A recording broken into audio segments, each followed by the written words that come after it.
जय श्री कृष्ण। गुरुर्ब्रह्मा गुरुर्विष्णु गुरुर्देवो महेश्वरः। गुरुः साक्षात् परब्रह्म तस्मै श्री गुरवे नमः। कृष्णाय वासुदेवाय हरये परमात्मने प्रणतक्लेशनाशाय गोविन्दाय नमो नमः। नमामि सद्गुरुं शान्तं सच्चिदानन्दविग्रहं पूर्णब्रह्मपरानन्दम् ईशमानन्दिवल्लभम्। ॐ पार्थाय प्रतिबोधितां भगवता नारायणेन स्वयं व्यासेन ग्रथितां पुराणमुनिना मध्ये महाभारतम् अद्वैतामृतवर्षिणीं भगवतीम् अष्टादशाध्यायिनीम् अम्ब त्वामनुसन्दधामि भगवत् गीते भवद्वेषिणीम्। नमोऽस्तु ते व्यासविशालबुद्धे फुल्लारविन्दायतपत्रनेत्र येन त्वया भारततैलपूर्णः प्रज्वालितो ज्ञानमयप्रदीपः प्रपन्नपारिजाताय स्तोत्रवेत्रैकपाणये ज्ञानमुद्राय कृष्णाय गीतामृतदुहे नमः। नारायणं नमस्कृत्य नरं चैव नरोत्तमं देवीं सरस्वतीं व्यासं ततो जयमुदीरयेत्। जय श्री कृष्ण। अथ दशाधिकशततमोऽध्यायः। कुंती को दुर्वासा से मंत्र की प्राप्ति, सूर्यदेव का आवाहन तथा उनके संयोग से कर्ण का जन्म एवं कर्ण के द्वारा इंद्र के कवच और कुंडलों का दान। वैशंपायन जी कहते हैं, राजन, यदुवंशियों में श्रेष्ठ शूरसेन हो गए हैं, जो वसुदेव जी के पिता थे। उन्हें एक कन्या हुई थी जिसका नाम पृथा रखा गया था। कुंती का इतिहास बता रहे। शूरसेन नामक एक राजा हो गए थे जिन जिन जो वसुदेव जी के पिता थे। उन्हें एक कन्या हुई जिसका नाम पृथा रखा। इस भूमंडल में उसके रूप की तुलना में दूसरी कोई स्त्री नहीं थी। सत्यवादी शूरसेन ने अपने फुफेरे भाई संतानहीन कुंती भोज से पहले ही यह प्रतिज्ञा कर रखी थी कि मैं तुम्हें अपनी पहली संतान भेंट कर दूंगा। अपने फुफेरे भाई को उन्होंने अपनी पहली संतान यानी पृथा को दिया है। उन्हें पहले कन्या ही उत्पन्न हुई। अतः कृपा आकांक्षी महात्मा सखा राजा कुंती भोज को उनके मित्र शूरसेन ने वह कन्या दे दी। पिता कुंती भोज के घर पर पृथा को देवताओं के पूजन और अतिथियों के सत्कार का कार्य सौंपा गया था। एक समय वहां कठोर व्रत का पालन करने वाले तथा धर्म के विषय में अपने निश्चय को सदा गुप्त रखने वाले एक ब्राह्मण महर्षि आए, जिन्हें लोग दुर्वासा के नाम से जानते थे। पृथा उनकी सेवा करने लगी। वे बड़े उग्र स्वभाव के थे। उनका हृदय बड़ा कठोर था। फिर भी राजकुमारी पृथा ने सब प्रकार के यत्नों से उन्हें पूर्ण संतुष्ट कर लिया। दुर्वासा जी ने पृथा पर आने वाले भावी संकट का विचार करके उनके धर्म की रक्षा के लिए उसे एक वशीकरण मंत्र दिया और उसके प्रयोग के विधि विधि भी बता दी। तत्पश्चात वे मुनि उससे बोले, शुभे, तुम इस मंत्र द्वारा जिस जिस देवता का आवाहन करोगी उसी उसी के अनुग्रह से तुम्हें पुत्र प्राप्त होगा। महर्षि दुर्वासा के योग कहने पर कुंती के मन में बड़ा कौतूहल हुआ। वह यशस्विनी राजकन्या यद्यपि अभी कुमारी थी तो भी उसने मंत्र की परीक्षा के लिए सूर्यदेव का आवाहन किया।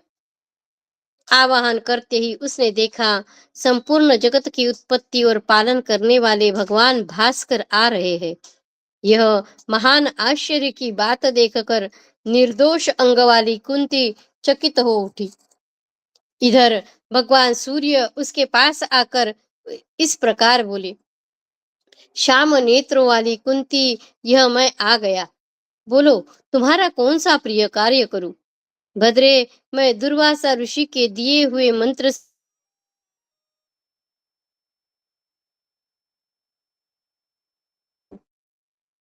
पवित्र मुस्कान वाली कुंती, तुम मुझे सूर्य देव समझो। कुंती ने कहा, शत्रुओं का नाश करने वाले प्रभु, एक ब्राह्मण ने मुझे वरदान के रूप में देवताओं के आवाहन का मंत्र प्रदान किया है। उसकी परीक्षा के लिए मैंने आपका आवाहन किया। यद्यपि मुझसे यह अपराध हुआ है, तो भी इसके लिए आपके चरणों में मस्तक रखकर मैं यह प्रार्थना करती हूँ कि आप क्षमा पूर्वक प्रसन्न हो जाइए। स्त्रियों से अपना अपराध हो जाए तो भी श्रेष्ठ पुरुषों को सदा उनकी रक्षा ही करनी चाहिए। सूर्यदेव बोले, शुभे, मैं यह सब जानता हूँ कि दुर्वासा ने तुम्हें वर दिया है। तुम भय छोड़कर यहाँ मेरे साथ समागम करो। शुभे, मेरा दर्शन अमोघ है और तुमने मेरा आवाहन किया है। यदि यह आवाहन व्यर्थ हुआ तो भी निस्संदेह तुम्हें बड़ा दोष लगेगा। वैशंपायन जी कहते हैं, भारत, भगवान सूर्य ने कुंती को समझाते हुए इस तरह की बहुत सी बातें कही, किंतु मैं अभी कुंवारी कन्या हूँ, यह सोचकर सुंदरी कुंती ने उनसे समागम की इच्छा नहीं की। यशस्विनी कुंती भाई बंधुओं में बदनामी फैलने के डर से भी डर रही थी। वह नारी सुलभ लज्जा से भी वह विवश थी। भरत श्रेष्ठ, उस समय सूर्य देव ने पुनः उससे कहा, सुंदर मुख एवं सुंदर भवों वाली राजकुमारी, तुम्हारे लिए जैसे पुत्र का निर्माण होगा वह सुनो। एक मिनट, तुम्हारे लिए जैसे पुत्र का निर्माण होगा वह सुनो।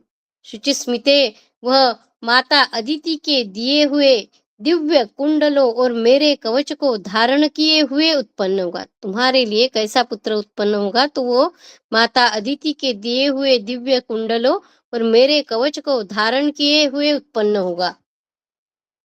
उसका वह कवच किन्हीं अस्त्र शस्त्रों से टूट न सकेगा। उसके पास कोई भी वस्तु ब्राह्मणों के लिए अदेय न होगी।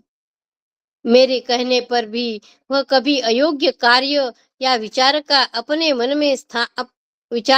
मन में स्थान न देगा। ब्राह्मणों के याचना करने पर वह उन्हें सब प्रकार की वस्तुएं देगा ही, साथ ही वह बड़ा स्वाभिमानी होगा। मेरी कृपा से तुम्हें दोष भी नहीं लगेगा। कुंती राजकुमारी कुंती से यूं कहकर प्रकाश और गर्मी उत्पन्न करने वाले भगवान सूर्य ने उसके साथ समागम किया। उसी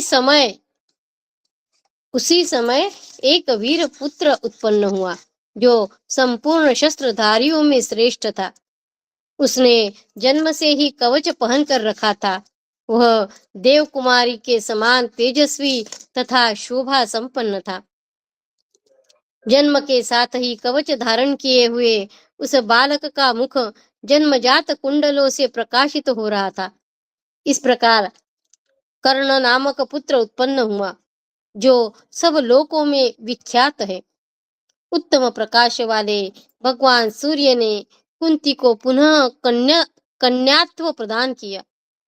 तत्पश्चात तपने वालों में श्रेष्ठ भगवान सूर्य देवलोक में चले गए। उस नवजात कुमार को देखकर वृष्णि वंश की कन्या कुंती के हृदय में बड़ा दुख हुआ। उसने एकाग्र चित्त से विचार किया कि अब क्या करने से अच्छा परिणाम निकलेगा। उस समय कुटुंबी जनों के भय से अपने उस अनुचित कृत्य को छिपाती हुई कुंती ने महाबली कुमार कर्ण को जल में छोड़ दिया। जल में छोड़े हुए उस नवजात शिशु को महायशस्वी सूत पुत्र अधिरथ ने, जिसकी पत्नी का नाम राधा था, अधिरथ और राधा, ले लिया। उसने और उसके पत्नी ने उस बालक को अपना पुत्र बना लिया। वह उस दाम्पत्य ने उस बालक का नामकरण इस प्रकार किया। वह वसु यानी कवच और कुंडल आदि धन के साथ उत्पन्न हुआ है, इसलिए वसुषेण नाम से प्रसिद्ध हुआ। कर्ण का एक नाम वसुषेण भी है। वह वह बलवान बालक बड़े होने के साथ ही सब प्रकार की अस्त्र विद्या में निपुण हुआ। पराक्रमी कर्ण प्रातः काल से लेकर जब तक सूर्य पृष्ठभाग की ओर न चले जाते, यानी सूर्योपस्थान करता रहता था, सूर्य की उपासना करता था वह बालक। उस समय मंत्र जप में लगे हुए बुद्धिमान वीर कर्ण के लिए इस पृथ्वी पर कोई ऐसी वस्तु नहीं थी जिसे वह ब्राह्मणों के मांगने पर न दे सके। किसी समय की बात है, सूर्य देव ने ब्राह्मण का रूप धारण करके कर्ण को स्वप्न में दर्शन दिया और इस प्रकार कहा, वीर मेरी बात सुनो, आज की रात बीत जाने पर सवेरा होते ही इंद्र तुम्हारे पास आएंगे। उस समय वे ब्राह्मण वेश में होंगे। यहाँ आकर इंद्र यदि तुमसे भिक्षा मांगे तो उन्हें देना मत। उन्होंने तुम्हारे कवच कुंडलों का अपहरण करने का निश्चय किया है, अतः मैं तुम्हें सचेत किए देता हूँ। तुम मेरी बात याद रखना। कर्ण ने कहा, ब्राह्मण इंद्र यदि ब्राह्मण का रूप धारण करके सचमुच मुझसे याचना करेंगे, इंद्र यदि ब्राह्मण का रूप धारण करके सचमुच मुझसे याचना करेंगे तो मैं आपकी चेतावनी के अनुसार कैसे उन्हें वह वस्तु नहीं दूंगा। ब्राह्मण तो सदा अपना प्रिय चाहने वाले देवताओं के लिए भी पूजनीय है। ब्राह्मण तो सदा अपना प्रिय चाहने वाले देवताओं के लिए भी पूज्य है। देवाधिदेव इंद्र ही ब्राह्मण रूप में आए हैं, यह जान लेने पर भी मैं उनकी अवहेलना नहीं कर सकूंगा। सूर्य ने स्वप्न में यह बात कर्ण को बताई है। सूर्य बोले, वीर यदि ऐसी बात है तो सुनो, बदले में इंद्र भी तुम्हें वर देंगे। उस समय तुम उनसे संपूर्ण अस्त्र शास्त्रों का निराकरण करने वाली बरछी मांग लेना। वैशंपायन जी कहते हैं, स्वप्न में यूं कहकर ब्राह्मण वेशधारी सूर्य वही अंतर्धान हो गए। तब कर्ण जाग गया और वो स्वप्न की बातों का चिंतन करने लगा। तत्पश्चात एक दिन महातेजस्वी देवराज इंद्र ब्राह्मण बनकर भिक्षा के लिए कर्ण के पास आए और उससे उन्होंने कवच और कुंडलों को मांगा। तब कर्ण ने हाथ जोड़कर देवराज इंद्र को अपने शरीर के साथ ही उत्पन्न हुए कवच को शरीर से उधेड़ कर एवं दोनों कुंडलों को भी काट कर दे दिया। कवच और कुंडलों को लेकर उसके इस कर्म से संतुष्ट हो इंद्र ने मन ही मन हंसते हुए कहा, अहो यह तो बड़े साहस का काम है। देवता दानव यक्ष गंधर्व नाग और राक्षस, इनमें से किसी को भी मैं ऐसा किसी के भी इनमें से किसी को भी मैं ऐसा साहसी नहीं देखता। भला कौन ऐसा कार्य कर सकता है। यो कहकर वे स्पष्ट वाणी में बोले, वीर मैं तुम्हारे इस कर्म से प्रसन्न हूँ, इसलिए तुम जो चाहो वही वर मुझसे मांग लो।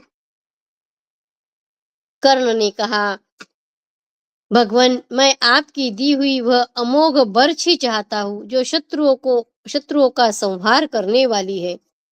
वैशंपायन जी कहते हैं, तब देवराज इंद्र ने बदले में उसे अपनी ओर से एक बरछी प्रदान की और कहा, वीरवर तुम देवता असुर मनुष्य गंधर्व नाग तथा राक्षसों में से जिस एक को जीतना चाहोगे वही इस शक्ति के प्रहार से नष्ट हो जाएगा। देवता असुर मनुष्य गंधर्व नाग और राक्षस, इन में से एक को जीतना चाहोगे वही इस शक्ति के प्रहार से नष्ट हो जाएगा। किसी एक को ही वो ये कर सकते थे। पहले इस पृथ्वी पर उसका नाम वसुषेण कहा जाता था। तत्पश्चात अपने शरीर से कवच को कतर डालने के कारण वह कर्ण और वैकर्तन नाम से भी प्रसिद्ध हुआ। इति श्री महाभारते आदि पर्वाणि संभव पर्वाणि कर्ण संभवे दशाधिकशततमोऽध्यायः। कृष्णाय वासुदेवाय हरये परमात्मने प्रणतक्लेशनाशाय गोविन्दाय नमो नमः। ॐ नमो भगवते वासुदेवाय। ॐ नमो भगवते वासुदेवाय। अथ एकदशाधिकशततमोऽध्यायः। कुंती द्वारा स्वयंवर में पांडु का वरण और उनके साथ विवाह। वैशंपायन जी कहते हैं, जन्मेजय राजा कुंती भोज की पुत्री, विशाल नेत्रों वाली, पृथा, धर्म, सुंदर रूप तथा उत्तम गुणों से संपन्न थी। वह एकमात्र धर्म में ही रत रहने वाली और महान व्रतों का पालन करने वाली थी। स्त्री जनोचित सर्वोत्तम गुण अधिक मात्रा में प्रकट होकर उसकी शोभा बढ़ा रहे थे। मनोहर रूप तथा युवावस्था से सुशोभित उस तेजस्विनी राजकन्या के लिए कई राजाओं ने महाराज कुंती भोज से याचना की। राजेंद्र, तब कन्या के पिता राजा कुंती भोज ने उन सब राजाओं को बुलाकर अपनी पुत्री पृथा को स्वयंवर में उपस्थित किया। मनस्विनी कुंती ने जब सब राजाओं के बीच रंगमंच पर बैठे हुए भरतवंश शिरोमणि नृपश्रेष्ठ पांडु को देखा, उनमें सिंह के समान अभिमान जाग रहा था। उनकी छाती बहुत चौड़ी थी, उनके नेत्र बैल की आंख के समान बड़े बड़े थे, उनका बल महान था। वे सब राजाओं की प्रभाव को अपने तेज से आच्छादित करके भगवान सूर्य की भांति प्रकाशित हो रहे थे। उस राज समाज में वे द्वितीय इंद्र के समान विराजमान थे। निर्दोष अंगों वाली कुंती भोज कुमारी, शुभ लक्षणा कुंती, स्वयंवर की रंगभूमि में नरश्रेष्ठ पांडु को देखकर मन ही मन उन्हें पाने के लिए व्याकुल हो उठी। उसके सब अंग काम से व्याप्त हो गए और चित्त एक एक बारगी चंचल हो उठा। कुंती ने लजाते लजाते राजा पंडु के गले में जयमाला डाल दी। सब राजाओं ने जब सुना कि कुंती ने महाराज पांडु का वरण कर लिया है, तब वे हाथी, घोड़े एवं रथों आदि वाहनों द्वारा जैसे आए थे वैसे ही अपने अपने स्थान को लौट गए। राजन, तब उसके पिता ने पांडु के साथ शास्त्र विधि के अनुसार कुंती का विवाह कर दिया। अनंत सौभाग्यशाली कुरुनंदन पांडु कुंती भोज कुमारी कुंती से संयुक्त हो शची के साथ इंद्र की भांति सुशोभित हुए। राजेंद्र, महाराज कुंती भोज ने कुंती और पांडु का विवाह संस्कार संपन्न करके उस समय उन्हें नाना प्रकार के धन और रत्नों द्वारा सम्मानित किया। तत्पश्चात पांडु को उनकी राजधानी में भेज दिया। कुरुश्रेष्ठ जन्मेजय, तब कौरव नंदन राजा पांडु नाना प्रकार के ध्वजा पताकाओं से सुशोभित विशाल सेना के साथ चले। उस समय बहुत से ब्राह्मण एवं महर्षि आशीर्वाद देते हुए उनकी स्तुति करते थे। हस्तिनापुर में आकर उन शक्तिशाली नरेश ने अपनी प्यारी पत्नी कुंती को राजमहल में पहुंचा दिया।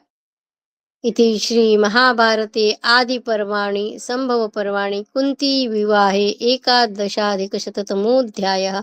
कृष्णाय वासुदेवाय हरये परमात्मने प्रणतक्लेशनाशाय गोविन्दाय नमो नमः। ॐ नमो भगवते वासुदेवाय। ॐ नमो भगवते वासुदेवाय। अथ द्वादशाधिकशततमोऽध्यायः। माद्री के साथ पांडु का विवाह तथा राजा पांडु की दिग्विजय। वैशंपायन जी कहते हैं, जन्मेजय, तदनंतर शांतनु नंदन परम बुद्धिमान भीष्म जी ने यशस्वी राजा पांडु के द्वितीय विवाह के लिए विचार किया। वे बूढ़े मंत्रियों, ब्राह्मणों, महर्षियों तथा चतुरंगिनी सेना के साथ मद्र राज की राजधानी में गए। बाल्लिक शिरोमणि राजा शल्य भीष्म जी का आगमन सुनकर उनकी अगवानी के लिए नगर से बाहर आए और यथोचित स्वागत सत्कार करके उन्हें राजधानी के भीतर ले गए।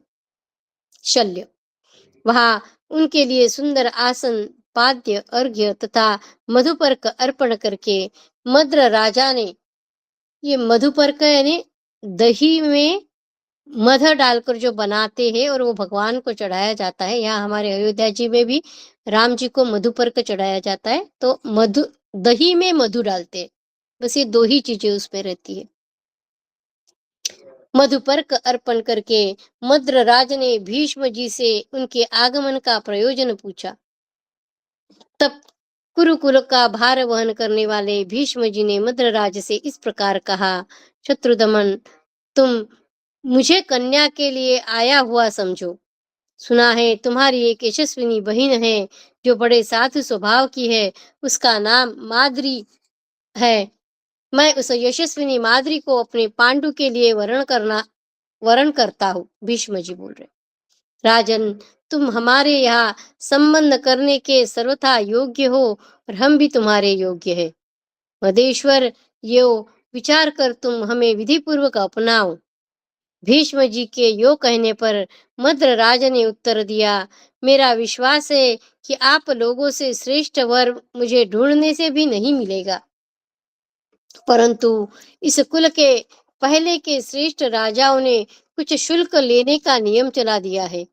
वह अच्छा हो या बुरा, मैं उसका उल्लंघन नहीं कर सकता। यह बात सब पर प्रकट है। निस्संदेह आप भी इसे जानते ही होंगे। साधु शिरोमणि, इस दशा में आपके लिए यह कहना उचित नहीं है कि मुझे कन्या दे दो। वह हमारा कुल धर्म है और हमारे लिए वही परम प्रमाण है। इसलिए मैं आपसे निश्चित रूप से यह नहीं कह पाता कि कन्या दे दूंगा। यह सुनकर जनेश्वर भीष्म जी ने मद्रराज को इस प्रकार उत्तर दिया, राजन, यह उत्तम धर्म है। स्वयंभू ब्रह्मा जी ने इसे धर्म कहा है। यदि तुम्हारे पूर्वजों ने इस विधि का स्वीकार कर लिया है तो इसमें कोई दोष नहीं है। शल्य साधु पुरुषों द्वारा सम्मानित तुम्हारी यह कुल मर्यादा हम सबको विदित है।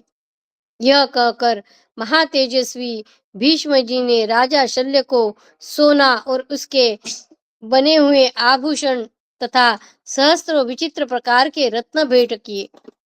बहुत से हाथी, घोड़े, रथ, वस्त्र, अलंकार तथा मणि, मोती और मूंगे भी दिए। वह सारा धन लेकर शल्य का चित्त प्रसन्न हो गया। उन्होंने अपनी बहन को वस्त्राभूषणों से विभूषित करके राजा पांडु के लिए कुरुश्रेष्ठ भीष्म जी को सौंप दिया। परम बुद्धिमान गंगा नंदन भीष्म माद्री को लेकर हस्तिनापुर में आए। तदनंतर श्रेष्ठ ब्राह्मणों के द्वारा अनुमोदित शुभ दिन और सुंदर मुहूर्त आने पर राजा पांडु ने माद्री का विधि पूर्वक पाणी ग्रहण किया। इस प्रकार विवाह कार्य संपन्न हो जाने पर कुरुनंदन राजा पांडु ने अपनी कल्याणमयी भार्या को सुंदर महल में ठहराया। राजाओं में श्रेष्ठ महाराज पांडु अपनी दोनों पत्नियों कुंती और माद्री के साथ आनंद पूर्वक यथेष्ट विहार करने लगे। जन्मेजय, कुरुवंशी राजा पांडु 30 रात्रियों तक विहार करके समूची पृथ्वी पर विजय प्राप्त करने की इच्छा से लेकर राजधानी से बाहर निकले। उन्होंने भीष्म आदि बड़े बूढ़ों के चरणों में मस्तक झुकाया। कुरुनंदन, धृतराष्ट्र तथा अन्य श्रेष्ठ कुरुवंशियों को प्रणाम करके उन सब की आज्ञा ली और उनका अनुमोदन मिलने पर मंगलाचार युक्त आशीर्वादों से अभिनंदित हो हाथी, घोड़ों तथा रथ समुदाय से युक्त विशाल सेना के साथ प्रस्थान किया। राजा पांडु देव कुमार के समान तेजस्वी थे। उन्होंने इस पृथ्वी पर विजय पाने की इच्छा से हृष्ट पुष्ट सैनिकों के साथ अनेक शत्रुओं पर धावा किया। कौरव कुल के सुयश को बढ़ाने वाले मनुष्यों में सिंह के समान पराक्रमी राजा पांडु ने सबसे पहले पूर्व के अपराधी दाशारणों पर धावा करके उन्हें युद्ध में परास्त किया। दाशारणों जो है ना, उसके बारे में कुछ लिखा है। विंध्य पर्वत के पूर्व दक्षिण और स्थित उस प्रदेश का प्राचीन नाम दशारण है। जिससे होकर धसान नदी बहती है। विदिशा आधुनिक भीलसा इसी प्रदेश की राजधानी थी। तत्पश्चात वे नाना प्रकार की ध्वजा पताकाओं से युक्त और बहुसंख्यक हाथी, घोड़े, रथ एवं पैदलों से भरी हुई भारी सेना लेकर मगध देश में गए। वहां राजगृह में अनेक राजाओं को अपराधी बलाभिमानी मगध राज दीर्घ उनके हाथ से मारा गया। उसके बाद भारी खजाना और वाहन आदि लेकर पांडु ने मिथिला पर चढ़ाई की और विदेह वंशी क्षत्रियों को युद्ध में परास्त किया। नरश्रेष्ठ जन्मेजय, इस प्रकार वे पांडु, काशी, सुम्ह तथा पुंड्र देशों पर विजय पाते हुए अपने बाहुबल और पराक्रम से कुरुकुल के यश का विस्तार करने लगे। उस समय शत्रुदमन राजा पांडु प्रज्वलित अग्नि के समान सुशोभित थे। बाणों का समुदाय उनकी बढ़ती हुई ज्वाला के समान जान पड़ता था। खड्ग आदि शस्त्र लपटों के समान प्रतीत होते थे। उनके पास आकर बहुत से राजा भस्म हो गए।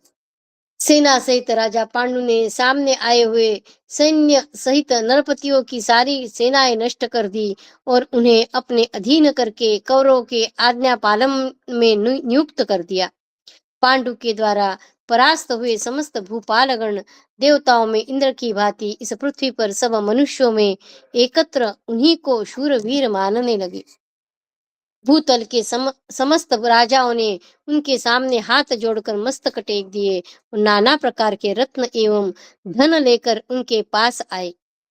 राजाओं के दिए हुए ढेर के ढेर मणि, मोती, गुंगे, स्वर्ण, चांदी, गोरत्न, अश्वरत्न, रथरत्न, हाथी, गधे, ऊंट, भैंस, बकरे, भेड़े, कंबल, मृगचर्म, रत्न, रंकु, मृग के चर्म से बने हुए बिछोने आदि जो कुछ भी सामान प्राप्त हुए उन सबको हस्तिनापुराधीश राजा पांडु ने ग्रहण कर लिया।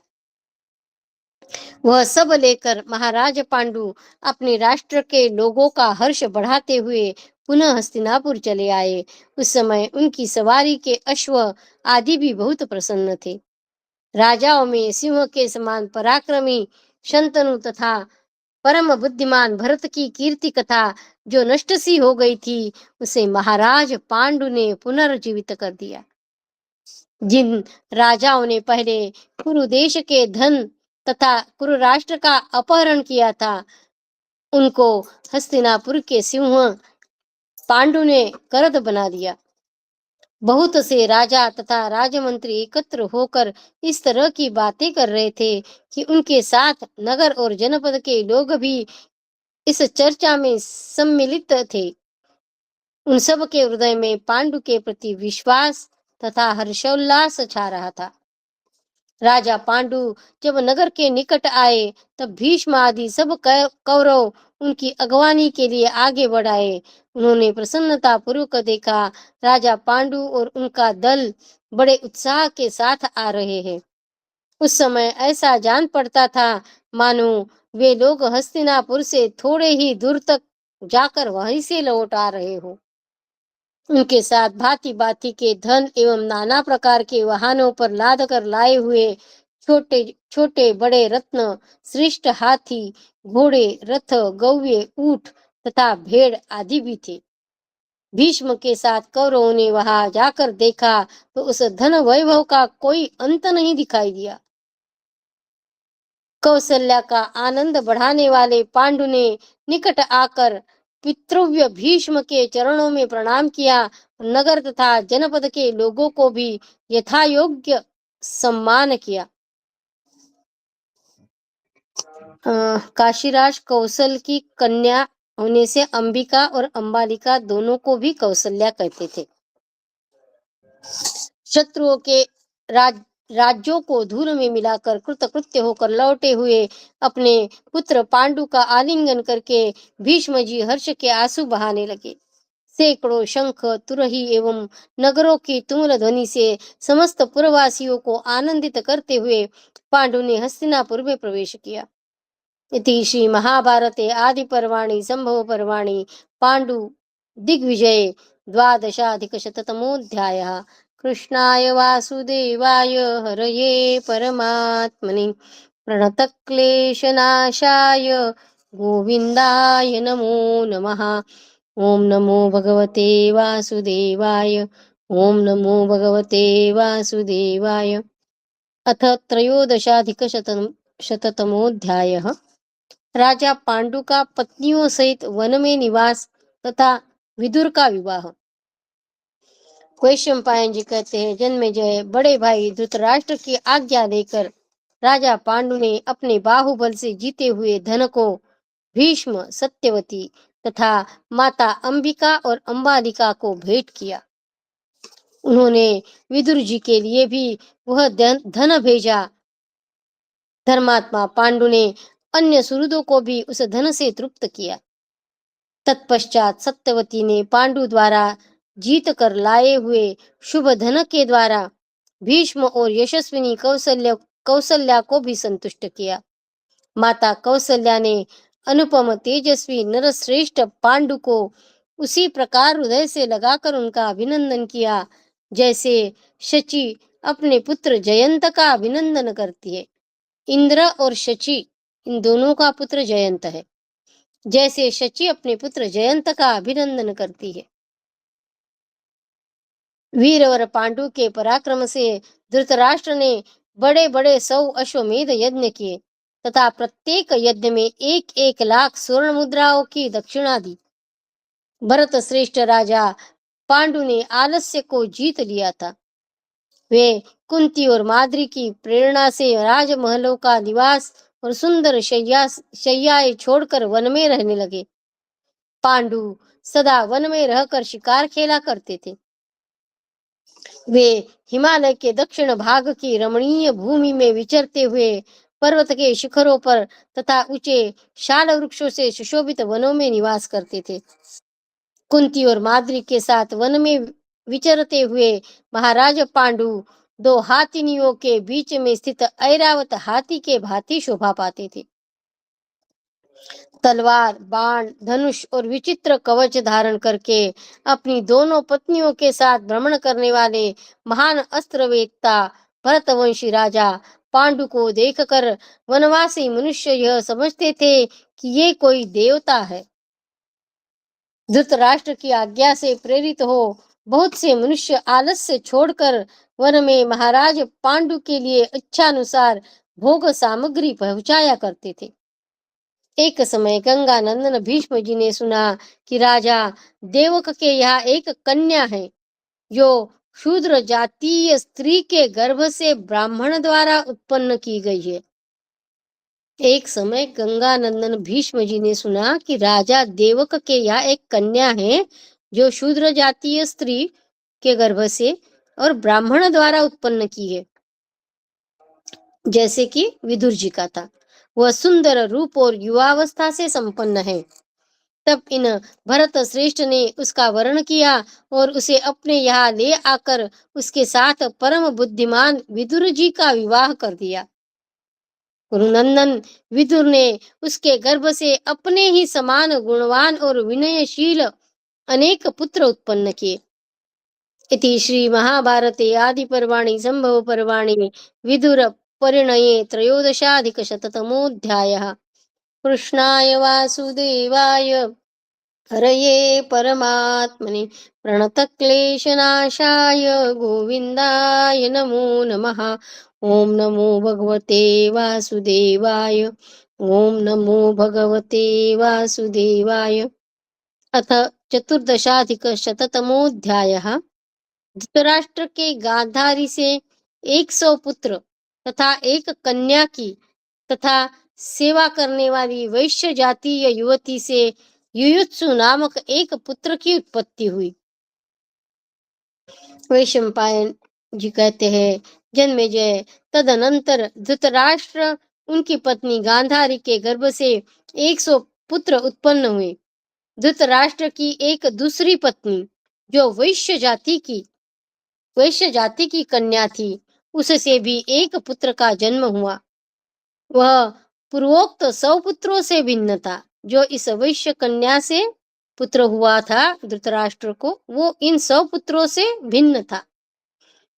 युयुत्सु पांडु के कुंती और माद्री के गर्भ से 5 महारथी पुत्र उत्पन्न हुए। वे सब कुरुकुल की संतान परंपरा की रक्षा के लिए देवताओं के अंश से प्रकट हुए थे।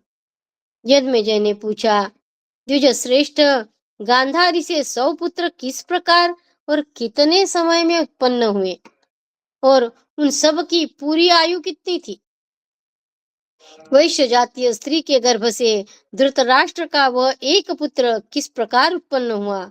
राजा धृतराष्ट्र सदा अपने अनुकूल चलने वाली योग्य पत्नी धर्मपरायणा गांधारी के साथ कैसा बर्ताव करते थे? महात्मा मुनि द्वारा शाप को प्राप्त हुए राजा पांडु के वे 5 महारथी पुत्र देवताओं के अंश से कैसे उत्पन्न हुए? विद्वान तपोधन, ये सब बातें यथोचित रूप से विस्तार पूर्वक कहिए। अपने बंधुजनों की यह चर्चा सुनकर मुझे तृप्ति नहीं होती। वैशंपायन जी ने कहा, राजन, एक समय की बात है, महर्षि व्यास भूख और परिश्रम से खिन्न होकर धृतराष्ट्र के यहाँ आए। उस समय गांधारी ने भोजन और विश्राम की व्यवस्था द्वारा उन्हें संतुष्ट किया। तब व्यास जी ने गांधारी को वर देने की इच्छा प्रकट की। गांधारी ने अपने पति के सामने ही 100 पुत्र मांगे।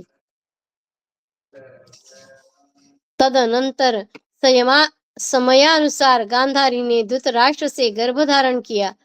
2 वर्ष व्यतीत हो गए। तब तक गांधारी उस गर्भ को धारण किए रही, फिर भी प्रसव नहीं हुआ। इसी बीच में गांधारी ने जब यह सुना कि कुंती के गर्भ से प्रातःकालीन सूर्य के समान तेजस्वी पुत्र का जन्म हुआ है, तब उसे बड़ा दुख हुआ। उसे अपने उदर की स्थिरता पर बड़ी चिंता हुई। गांधारी दुख से मूर्छित हो रही थी। उसने धृतराष्ट्र की अनजाने में ही महान प्रयत्न करके अपने उदर पर आघात किया। तब उसके गर्भ से एक मांस का पिंड प्रकट हुआ, जो लोहे के पिंड के समान कड़ा था। उसने 2 वर्ष तक उसे पेट में धारण किया था, तो भी उसने इसे इतना कड़ा देखकर फेंक देने का विचार किया। इधर यह बात महर्षि व्यास को मालूम हुई। तब वे बड़ी उतावली के साथ वहां आए। जप करने वालों में श्रेष्ठ व्यास जी ने उस मांस पिंड को देखा और गांधारी से पूछा, तुम इसका क्या करना चाहती थी? और उसने महर्षि को अपने मन की बात सच सच बता दी। गांधारी ने कहा, मुने, मैंने सुना है कुंती के एक ज्येष्ठ पुत्र उत्पन्न हुआ है, जो सूर्य के समान तेजस्वी है। यह समाचार सुनकर अत्यंत दुख के कारण मैंने अपने उदर पर आघात करके यह गर्भ गिराया है। 2 वर्ष तक वह गर्भ उनके उदर में रहा था, और जैसे ही कुंती को पुत्र हुआ है तो राग से बोलो, द्वेष से बोलो, उन्होंने अपने उदर पर आघात करके वह गर्भ गिरा दिया। तो उन्होंने जो बोला है कि एक मांस का गोला जैसे कड़क, आपने पहले मुझे ही 100 पुत्र होने का वरदान दिया था, परंतु आज इतने दिनों बाद मेरे गर्भ से 100 पुत्रों की जगह यह मांस का पिंड पैदा हुआ है।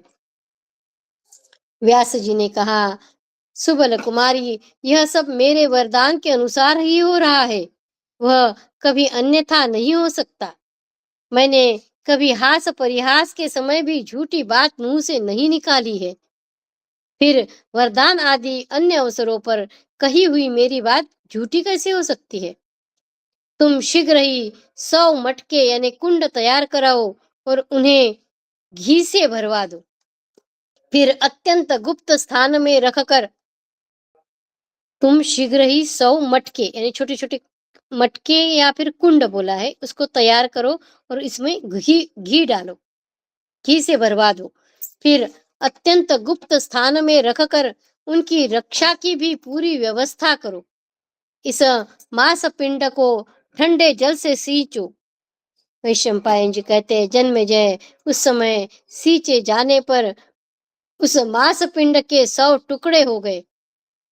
वे अलग अलग अंगूठे के पोरुवे के अंगूठे का पोर यानी सामने का जो हिस्सा है लाइन के पहले पहले का, वे अलग अलग अंगूठे के पोरुवे बराबर 100 गर्भों के रूप में परिणत हो गया। राजन, काल के परिवर्तन से क्रमशः उस मांसपिंड के यथा योग्य पूरे 101 भाग हुए। तत्पश्चात गांधारी ने उन सभी गर्भों को उन पूर्वोक्त कुंडों में रखा जो घी से भरे थे। वे सभी कुंड अत्यंत गुप्त स्थानों में रखे हुए थे। उनकी रक्षा की ठीक ठीक व्यवस्था कर दी थी। तब भगवान व्यास ने गांधारी से कहा, इतने ही दिन अर्थात पूरे 2 वर्षों तक प्रतीक्षा करने के बाद इन कुंडों का ढक्कन खोल देना चाहिए। यो कहकर और पूर्वोक्त प्रकार से रक्षा की व्यवस्था कराकर परम बुद्धिमान भगवान व्यास हिमालय पर्वत पर तपस्या के लिए चले गए। तदनंतर 2 वर्ष बीतने पर जिस क्रम से वे गर्भ उन कुंडों में स्थापित किए गए थे, उसी क्रम से उनमें सबसे पहले राजा दुर्योधन उत्पन्न हुआ। जन्म काल के प्रमाण से राजा युधिष्ठिर उससे भी ज्येष्ठ थे। 2 साल के बाद किया था ना, कुंड 2 साल रहे हैं, तो इसलिए राजा युधिष्ठिर उससे भी ज्येष्ठ थे दुर्योधन से। दुर्योधन के जन्म का समाचार परम बुद्धिमान भीष्म तथा विदुर जी को बताया गया। जिस दिन दुर्धर्ष वीर दुर्योधन का जन्म हुआ, उसी दिन परम महापराक्रमी महाभाऊ भीमसेन भी उत्पन्न हुए। जिस दिन दुर्योधन का जन्म हुआ है, उसी दिन भीमसेन का भी हुआ है। राजन, धृतराष्ट्र का वह पुत्र जन्म लेते ही गधे के रेंकने सी आवाज में रोने और चिल्लाने लगा। उसकी आवाज सुनकर बदले में दूसरे गधे भी रेंकने लगे। गीद, गिदड़ और कौवे भी कोलाहल करने लगे। दुर्योधन के जन्म पर बता रहे। बड़े जोर की आंधी चलने लगी, संपूर्ण दिशाओं में दाहसा होने लगा।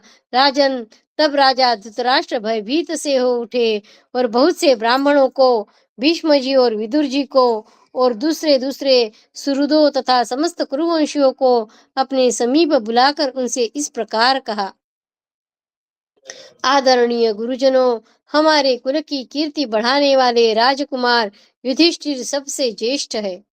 वे अपने गुणों से राज्य को पाने के अधिकारी हो चुके हैं।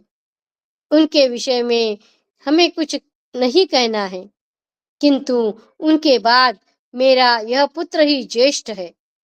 क्या यह भी राजा बन सकेगा? इस बात पर विचार करके आप लोग ठीक ठीक बताइए। जो आवश्यक होने वाली है उसे स्पष्ट कहे। जन्मेजय, धृतराष्ट्र की यह बात समाप्त होते ही चारों दिशाओं में भयंकर मांसाहारी जीव गर्जना करने लगे। गीदड़ अमंगल सूचक बोली बोलने लगे। राजन, सब और होने वाले उन भयानक अपशकुनों को लक्ष्य करके ब्राह्मण लोग तथा परम बुद्धिमान विदुर जी इस प्रकार बोले,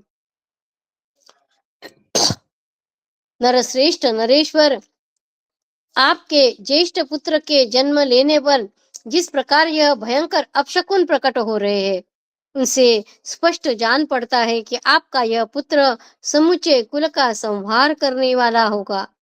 यदि इसका त्याग कर दिया जाए तो सब विघ्नों की शांति हो जाएगी, और यदि इसकी रक्षा की गई तो आगे चलकर बड़ा भारी उपद्रव खड़ा होगा।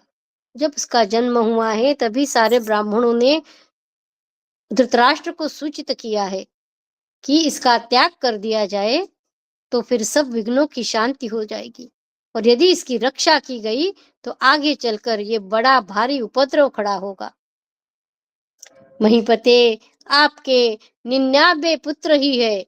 भरत, यदि आप अपने कुल की शांति चाहते हैं तो इस एक पुत्र को त्याग दीजिए। बाकी 99 पुत्र है तो आप इस एक पुत्र को त्याग दीजिए। केवल एक पुत्र के त्याग द्वारा इस संपूर्ण कुल का तथा समस्त जगत का कल्याण कीजिए। नीति कहती है कि समूचे कुल के हित के लिए एक व्यक्ति को त्याग दे, गांव के हित के लिए एक कुल को छोड़ दे, देश के हित के लिए एक गांव का परित्याग कर दे और आत्मा के कल्याण के लिए सारे भूमंडल को त्याग दे। विदुर तथा उन सभी श्रेष्ठ ब्राह्मणों के यूं कहने पर भी पुत्र स्नेह के बंधन में बंधे हुए राजा धृतराष्ट्र ने वैसा नहीं किया। जन्मेजय, इस प्रकार धृतराष्ट्र के पूरे 100 पुत्र हुए। तदनंतर एक ही मास में गांधारी से एक कन्या उत्पन्न हुई जो 100 पुत्रों के अतिरिक्त थी। जिन दिनों गर्भ धारण करने के कारण गांधारी का पेट बढ़ गया था और वह क्लेश में पड़ी रहती थी, उन दिनों महाराज धृतराष्ट्र की सेवा में एक वैश्य जातीय स्त्री रहती थी। राजन, उस वर्ष धृतराष्ट्र के अंश से उस वैश्य जातीय भार्या के द्वारा महायशस्वी बुद्धिमान युयुत्सु का जन्म हुआ। जन्मेजय, युयुत्सु कर्ण कहे जाते थे।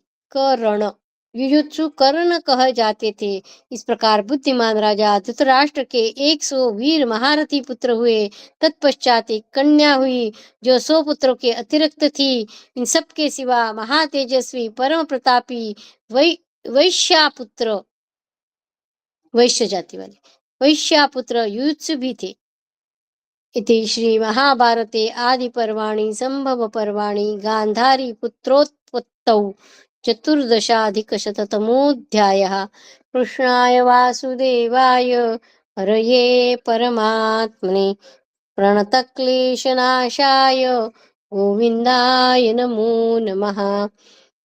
ओम नमो भगवते वासुदेवाय। ओम नमो भगवते वासुदेवाय। अतः 15अधिकशततमोऽध्यायः। दुश्शला के जन्म की कथा। जन्मेजय ने पूछा, ब्राह्मण, महर्षि व्यास के प्रसाद से धृतराष्ट्र के 100 पुत्र हुए। यह बात आपने मुझे पहले ही बता दी थी, परंतु उस समय यह नहीं कहा था कि उन्हें एक कन्या भी हुई थी। अनघ, इस समय आपने वैश्यापुत्र युयुत्सु तथा 100 पुत्रों के अतिरिक्त एक कन्या की भी चर्चा की है। अमित तेजस्वी महर्षि व्यास ने गांधार राजकुमार को 100 पुत्र होने का ही वरदान दिया था। भगवान, फिर आप मुझसे यह कैसे कहते हैं कि एक कन्या भी हुई थी? यदि महर्षि ने उक्त मास पिंड के 100 भाग किए और यदि सुबल पुत्री गांधारी ने किसी प्रकार फिर गर्भधारण या प्रसव नहीं किया, तो उस दुश्शला नाम वाली कन्या का जन्म किस प्रकार हुआ? एक जो कन्या है उसका जन्म किस प्रकार हुआ? ब्रह्मर्षि, यह सब यथार्थ रूप से मुझे बताइए। मुझे इस विषय में बड़ा कौतूहल हो रहा है। वैशंपायन जी ने कहा, पांडुनंदन, तुमने यह बहुत अच्छा प्रश्न पूछा है। मैं तुम्हें इसका उत्तर देता हूँ। महातपस्वी भगवान व्यास ने स्वयं ही उस मांस पिंड को शीतल जल से सींचकर उसके 100 भाग किए। राजन, जो उस समय जो भाग जैसा बना उसे धाय द्वारा एक एक करके घी से भरे हुए कुंडों में डलवाते गए। इसी बीच में पूर्ण दृढ़ता से सती व्रत का पालन करने वाली साध्वी एवं सुंदरी गांधारी कन्या के स्नेह बंधन का विचार करके मन ही मन सोचने लगी, इसमें संदेह नहीं कि इस मास पिंड से मेरे 100 पुत्र उत्पन्न होंगे, क्योंकि व्यास मुनि कभी झूठ नहीं बोलते। परंतु मुझे अधिक संतोष तो तब होता यदि एक पुत्री भी हो जाती। यदि 100 पुत्रों के अतिरिक्त एक छोटी कन्या हो जाएगी तो मेरे ये पति दौहित्र के पुण्य से प्राप्त होने वाले उत्तम लोक से भी वंचित नहीं रहेंगे। कहते हैं, स्त्रियों का दामाद में पुत्र से भी अधिक स्नेह होता है। स्त्रियों का दामाद में पुत्र से भी अधिक स्नेह होता है। यदि मुझे भी 100 पुत्रों के अतिरिक्त एक पुत्री प्राप्त हो जाए तो मैं पुत्र और दौहित्र दोनों से घिरी रहकर कृतकृत्य हो जाऊं। यदि मैंने सचमुच तप, दान और अथवा होम किया हो तथा गुरुजनों को सेवा द्वारा प्रसन्न कर लिया हो तो मुझे पुत्री अवश्य प्राप्त हो। इसी बीच में मुनि श्रेष्ठ भगवान श्री कृष्ण द्वैपायन वेद व्यास ने स्वयं ही उस मांस पिंड के विभाग कर दिए और पूरे 100 अंशों की गणना करके गांधारी से कहा। व्यास जी बोले, गांधारी, मैंने झूठी बात नहीं की थी। ये पूरे 100 पुत्र है। 100 के अतिरिक्त एक भाग और बचा है जिससे दौहित्र का योगा होगा। इस अंश से तुम्हें अपने मन के अनुरूप एक सौभाग्यशालिनी कन्या प्राप्त होगी। यूं कहकर महातपस्वी व्यास जी ने घी से भरा हुआ एक और घड़ा मंगाया। उन तपोधन मुनि ने उस कन्या भाग को उसी में डाल दिया। भरतवंशी नरेश, इस प्रकार मैंने तुम्हें दुष्यला के जन्म का प्रसंग सुना दिया। अनघ, बोलो अब पुनः और क्या कहूँ।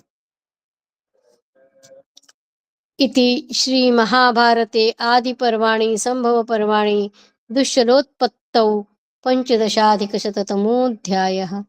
कृष्णाय वासुदेवाय हरये परमात्मने प्रणतक्लेशनाशाय गोविन्दाय नमो नमः। ओम नमो भगवते वासुदेवाय। ओम नमो भगवते वासुदेवाय।